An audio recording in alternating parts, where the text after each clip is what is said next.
So, Jim, is there anything that you would like to add?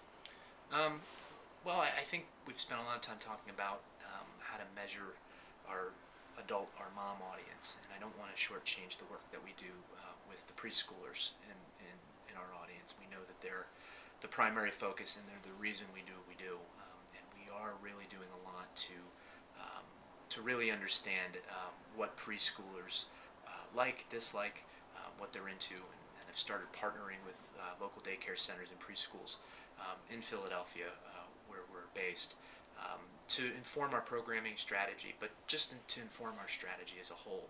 I think it's really interesting when you sit down with a 3 or a 4 year old, the amount of information that they're able to tell you that helps guide strategy is amazing. One story that comes quickly to mind is we did some testing to understand our video on demand product, and we've seen kids 3, 4 who are showing their parents how to access content, and they're not able to read, but they know the placement on the screen, and actually saw kids find what they were looking for even though they didn't know what it said. So I think that really speaks to, understanding your entire audience, and obviously a lot of decision making is made because we know we have a lot of moms in our world, but it's equally as important to understand what kids are into and what resonates with them, because at the end of the day, a kid has to enjoy what we put on, or else mom isn't even going to come through the door. So it's just as important. Jim, you're arguably um, working with a target audience that is so digitally advanced, even at a very young age. What kind of challenges and opportunities do you see in working with a group that really is very technological? Well, the immediate thing that comes to mind is preschoolers in our audience right now will never really know scheduled television. If they want something, they know that it's someplace. Um, Even 5 years ago, if you wanted Barney or Thomas, you had to wait till it came on television. But now, with so many platforms and so many ways of not only accessing content but customizing it and taking it with you, I think the challenge is when these kids get older, um, as programmers, we really need to make sure that we deliver for them and get them the content that they want and need when they want it. Because again, you can't say it's on Saturday at 8 o'clock, because that's going to be a very foreign concept to young kids in our audience. So they've got to have it when they want it and when they need it.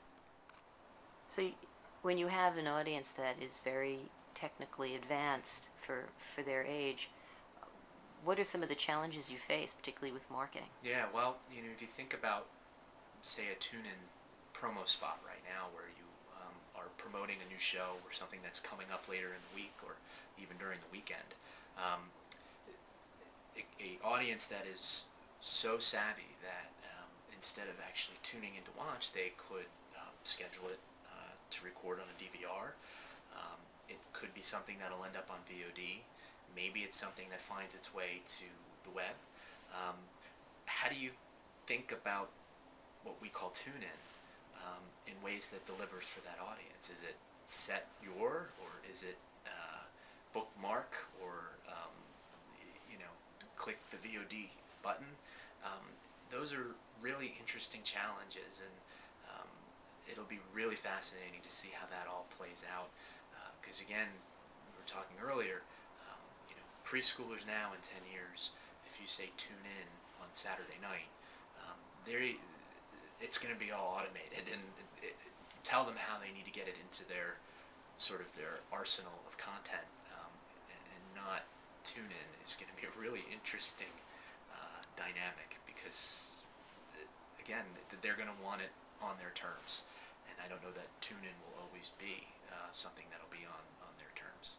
So, in terms of scheduling, do you really need to worry about audience flow or putting certain programs on at certain times? Well, I think you do. I'm going to think about it from a Sprout standpoint. When you want to make your linear service a compelling piece that is must-see viewing from the rest of those platforms, as important as all of those time-shifting and alternative platforms are.